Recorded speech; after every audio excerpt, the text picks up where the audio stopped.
India ने जंग शुरू कर दी है। अभी मेरे बहावलपुर सिटी के अंदर मौलाना मसूद अजहर साहब के जो है मदरसा है उसके ऊपर 4 मिसाइल दागे गए हैं। 4 मिसाइलों के साथ हमला किया गया। मिशन है भैया अस्पताल की, तो अस्पताल में मतलब कि इमरजेंसी की सूरत हाल है हॉस्पिटल के अंदर, तो मैं अभी आया हूँ तो काफ़ी ज़्यादा नुकसान उड़ गई, सारी मस्जिद वाह। नमस्कार, मैं आपके साथ संपादक राज सिंह भाटी की रिपोर्ट। एक बड़ी खबर। ऑपरेशन सिंदूर के तहत पहलगाम आतंकी हमले के 2 हफ्ते बाद भारतीय सशस्त्र बलों ने बुधवार तड़के पाकिस्तान और पाकिस्तान के कब्जे वाले कश्मीर में 9 आतंकी ठिकानों पर मिसाइल हमले किए। इसमें बहावलपुर भी शामिल है, जो जैश-ए-मोहम्मद आतंकी संगठन का एक प्रमुख अड्डा है। भारतीय सेना ने बुधवार रात 1:44 बजे जारी एक बयान में कहा कि सैन्य हमले ऑपरेशन सिंदूर के तहत किए गए थे। सेना ने कहा कि थोड़ी देर पहले भारतीय सशस्त्र बलों ने पाकिस्तान और पाकिस्तान के कब्जे वाले जम्मू और कश्मीर में आतंकवादी बुनियादी ढांचे को नष्ट करने के लिए ऑपरेशन सिंदूर शुरू किया था, जहां से भारत के खिलाफ आतंकवादी हमलों की योजना बनाई जाती रही है। भारत की सेना के अधिकारियों ने क्या बताया, आप जरूर सुने। जैसा कि आप सभी जानते हैं, 22 अप्रैल 2025 को लश्कर तैयबा से संबंधित पाकिस्तानी और पाकिस्तान प्रशिक्षित आतंकवादियों ने भारत में जम्मू और कश्मीर के पहलगाम में भारतीय पर्यटकों पर बर्बरतापूर्ण हमला किया।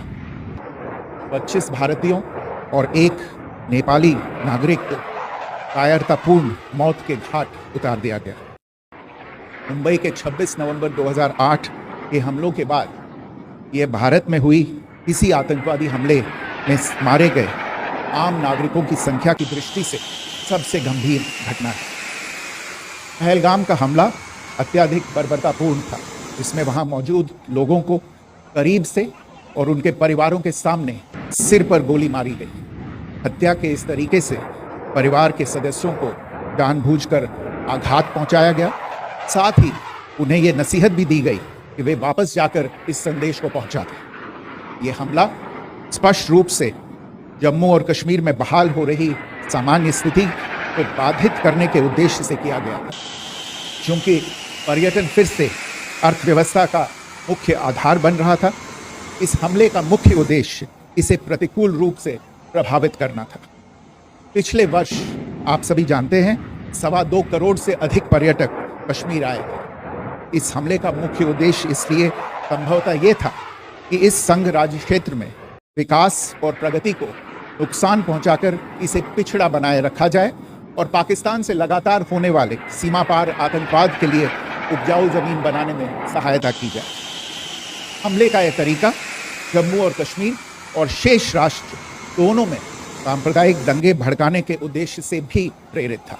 इसका श्रेय सरकार और भारत के सभी नागरिकों को दिया जाना चाहिए कि इन प्रयासों को विफल कर दिया गया। एक समूह ने खुद को रेजिस्टेंस फ्रंट TRF कहते हुए इस हमले की जिम्मेदारी ली है।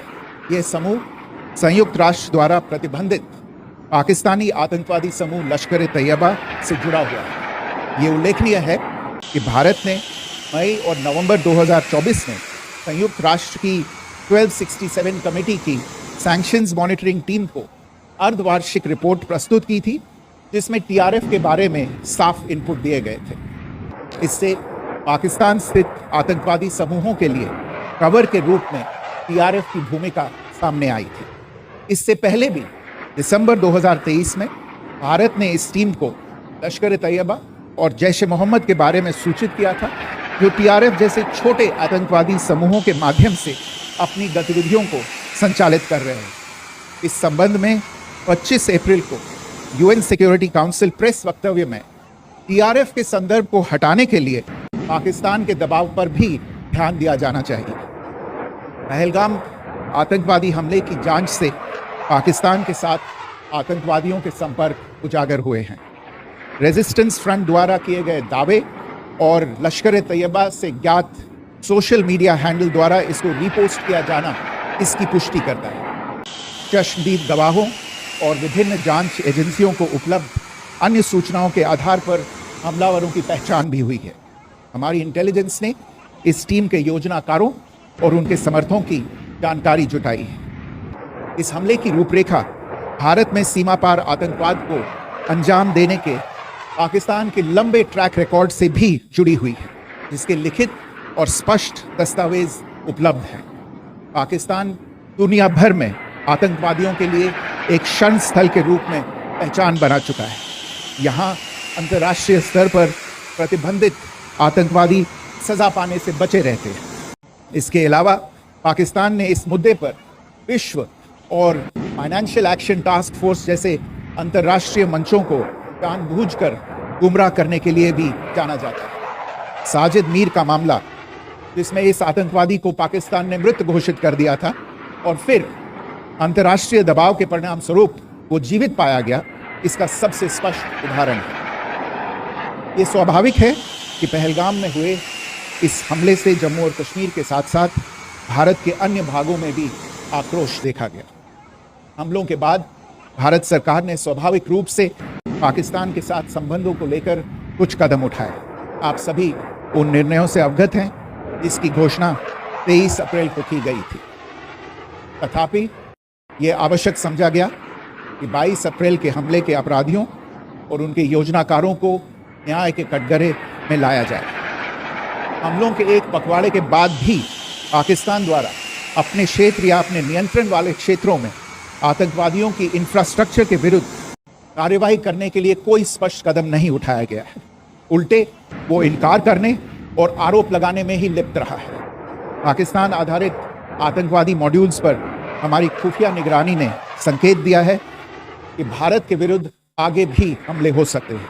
अतः इनको रोकना और इनसे निपटना दोनों को बेहद आवश्यक समझा गया। आज सुबह, जैसा कि आपको ज्ञात होगा, भारत ने इस तरह के सीमा पार हमलों का जवाब देने और उन्हें रोकने तथा उनका प्रतिरोध करने के अपने अधिकार का प्रयोग किया है। ये कार्यवाही नपीतुली, नॉन एस्केलेटरी, आनुपातिक और जिम्मेदारीपूर्ण है। ये आतंकवाद की इंफ्रास्ट्रक्चर को समाप्त करने और भारत में भेजे जाने वाले संभावित आतंकवादियों को अक्षम बनाने पर केंद्रित है।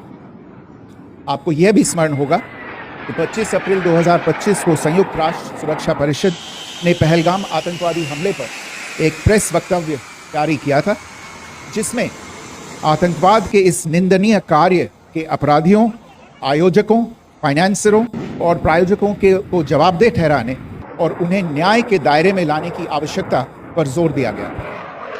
भारत की आज की इस कार्यवाही को इसी संदर्भ में देखा जाना चाहिए।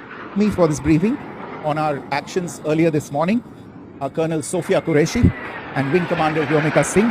I will request them to share some details regarding Operation Sindoor with all of us. देवियों और सचिव, मैं कर्नल सोफिया कुरैशी और मेरे साथ विंग कमांडर व्योमिका सिंह आज आपको 6 से 7 मई 2025 की रात 1:05 से 1:30 बजे के बीच भारतीय सशस्त्र बलों द्वारा अंजाम दिए गए ऑपरेशन सिंदूर के बारे में जानकारी देंगे। ऑपरेशन सिंदूर 22 अप्रैल को पहलगाम में हुए विभत्स आतंकवादी हमले के शिकार मासूम नागरिकों व उनके परिवारों को न्याय देने के लिए लॉन्च किया गया था। इस कार्रवाई में 9 टेररिस्ट कैंप्स को टारगेट किया गया और पूरी तरह से इसे बर्बाद किया गया।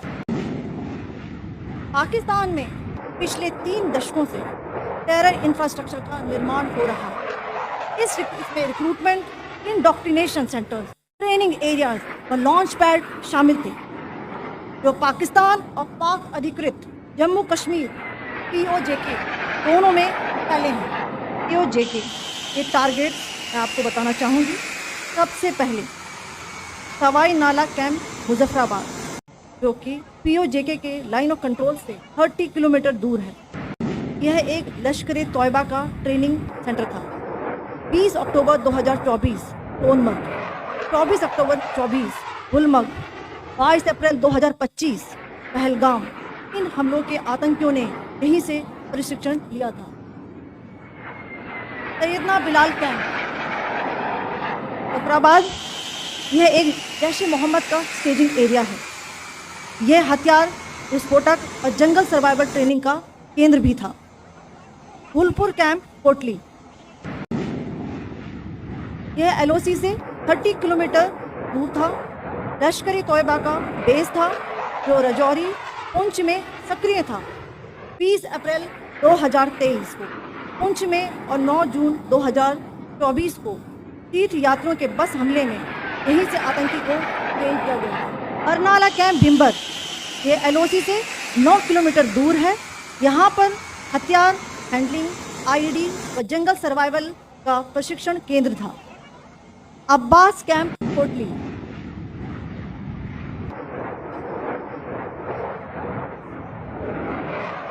यह LOC से 13 किलोमीटर दूर है।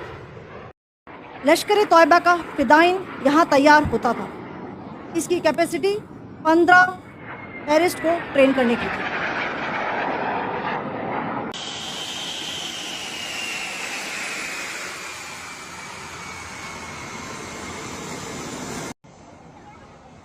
अब मैं पाकिस्तान के अंदर के टारगेट से अवगत कराना चाहूँगी। पहला, सर्जल कैंप सियालकोट। यह अंतर्राष्ट्रीय सीमा से 6 किलोमीटर की दूरी पर है, टांबा कटवा के सामने।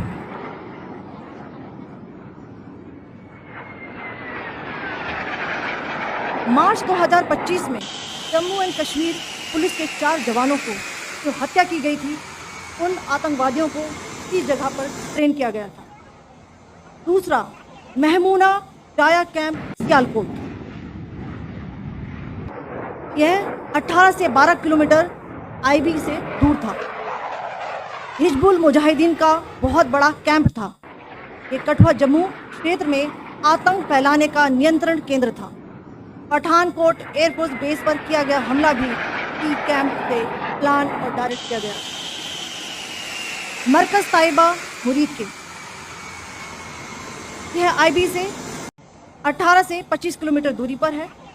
2008 के मुंबई हमले के आतंकी भी यहीं से प्रशिक्षित हुए थे। अजमल कसब ऐसी खबर देखने के लिए हमारे चैनल को लाइक, शेयर, कमेंट में अपनी राय जरूर। सुभान अल्लाह भावलपुर ये इंटरनेशनल बाउंड्री से 100 किलोमीटर दूर है। जैश ए मोहम्मद का मुख्यालय था। यहाँ पर रिक्रूटमेंट, ट्रेनिंग और इंडोक्ट्रिनेशन का केंद्र भी था।